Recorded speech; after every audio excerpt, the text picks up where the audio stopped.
রব্বুল আলামিন পৃথিবীর কোনো মানুষ আমার গুনাহ সম্পর্কে জানে না, তুমি আমার গুনাহ সম্পর্কে জানো। আমি এমন গুনাহ করেছি আমার বিবি জানে না, বিবি গুনাহ করেছে আমি জানি না। আল্লাহ তুমি সব কিছু জানো, হে আমার প্রভু তুমি আমাকে মাফ করে দাও। আমার আল্লাহ বলে তারপরও যদি তোমাদেরকে আমি মাফ না করি, তারপরও বান্দা তোমরা আমার রহমতের দরজা থেকে ফিরে যাইও না। আমি তোমাদেরকে হুকুম দিচ্ছি, ওয়ালাউ আন্নাহুম ইয যালামু আনফুসাহুম জাউকা, বান্দারে যদি গুনাহ করে ফেলো আমার রহমত থেকে মুখ ফিরিয়ে তুমি চলে যাইও না।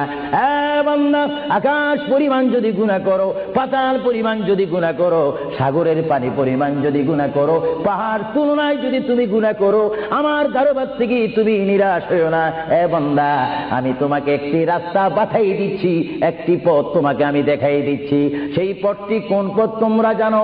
ওয়ালাউ আন্নাহুম ইয যালামু আনফুসাহুম জাউকা, বান্দারে যখন তোমরা বরবাদ হয়ে যাবে তখন তোমাদেরকে একটা পথ আমি তোমাদেরকে দেখাই দিলাম, সেই পথটির নাম হচ্ছে আমার রাসূলের মদিনা।